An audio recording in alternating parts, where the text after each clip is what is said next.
Google just expanded one of its most underrated AI tools, Opal. If you haven't heard of it, Opal is a non-code builder that lets anyone create their own AI mini apps, kind of like your own custom ChatGPT, but made with Google's tech and Gemini. And now it's going global, moving just from 15 countries to more than 160. That means anyone, anywhere can start building AI-powered tools, whether you're an entrepreneur, marketer, a student, or just curious about AI. Today, we're going to break down exactly what Opal is, why Google is betting big on it, and the kind of apps people are already building, and what this global rollout actually means for the future of AI-created apps. Opal lives under Google Labs, which is Google's experimental space for new ideas. The basic idea is simple. You describe what you want an app to do, and Opal builds it. You don't have to write any code, you just type, for example, make an app that summarizes documents and saves the results to Google Sheet, and Opal will turn that into a working mini app. It kind of gives you a visual workflow showing each step, input, model call, and output, so you can adjust it as you go. So in practice, Opal is less about writing code and more about connecting logic. You're designing how things flow rather than how they're actually written. Google has few clear reasons for building this. Over the past year, AI tools like ChatGPT and Gemini have made it easier to use AI, but building with AI has still required some technical background. Opal kind of fills that gap. It's for people who have ideas but not necessarily the coding skills to build them. It also fits into Google's larger strategy of making AI practical for everyone. Notebook LM is for organizing ideas, Gemini is for conversation and reasoning, and Opal is for creating small shareable apps that do specific things. It's a way to turn everyday users into builders and put them into that Google ecosystem, something that is exciting for Google to do, especially as we're gearing up for Gemini 3.0. During the announcement, Google also mentioned that people have quickly moved away from building simple tools to automating complex tasks. For example, some are using Opal to streamline research. They would pull the data from websites, analyze it, and send the results straight into their own Google Sheets. Others have built apps that summarize data and create quick visual reports. And some have created repeatable workflows, like updating a newsletter each week, checking contract versions, or planning meals automatically. In short, people are using Opal to get routine work out of the way. It's not really used for enterprise or commercial reasons, but more for day-to-day useful things. That's interesting because it shows that AI isn't just about generating text or images anymore, it's actually moving into workflow automation and making people's lives much easier and more convenient. Alright, so let's take a look at the Opal website. So when you land here, you have the option to create your new Opal app.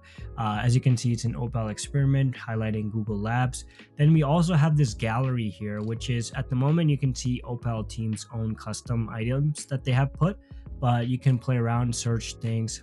But why don't we try to create our own custom app? So let's click on create new.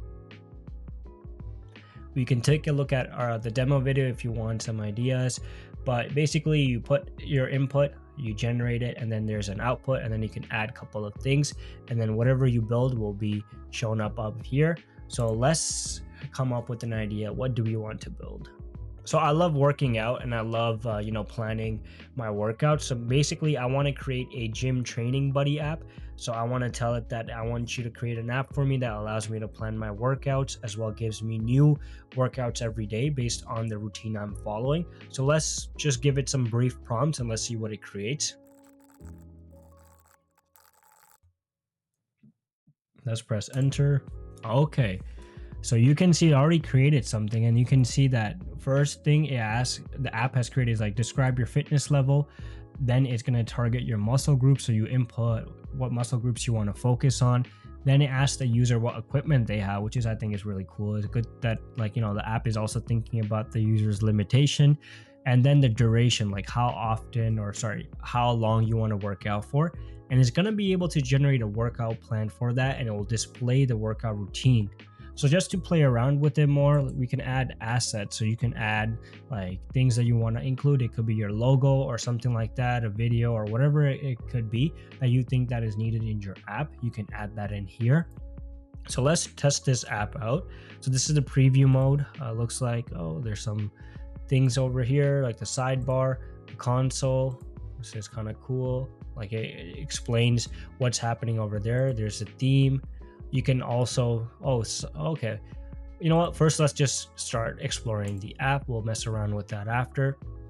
So current fitness level, I will say I work out 5 times a week. I want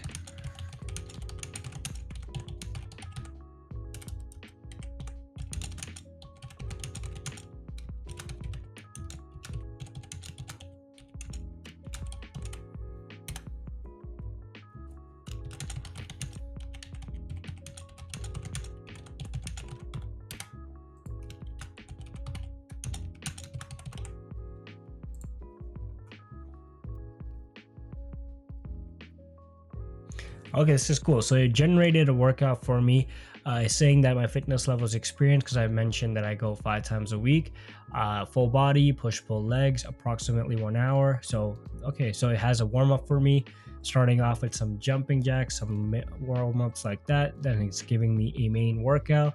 So barbell back squats, then we go into bench press, then we go to rows, overhead press, Romanian deadlift. So not bad, like it's a pretty decent workout based on the input that I've given it.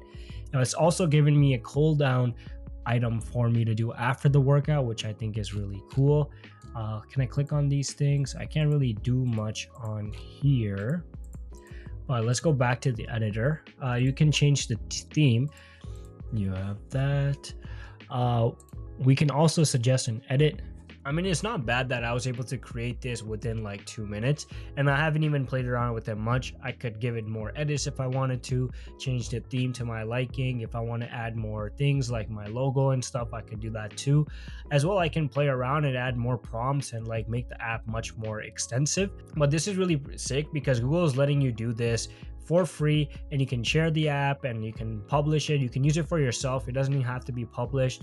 And now it's available in more than 160 countries. So people that don't have access to engineers or have any coding background now have the ability to generate apps like this within a couple of minutes. Overall, Opal feels like an important step for Google to show that AI is becoming more usable for everyone.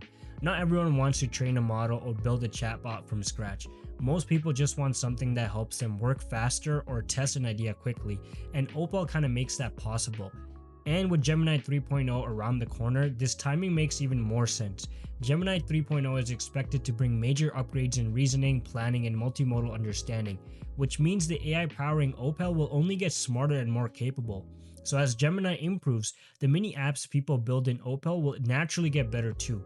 It'll become more accurate, more useful, and more connected to Google's ecosystem. You can also check it out at opal.google.com and start experimenting yourself. If you already used it, I'd love to hear what kind of ideas you've tried or what you want to build next. Until then, like the video if you enjoyed it, subscribe to the channel, and I'll see you next time.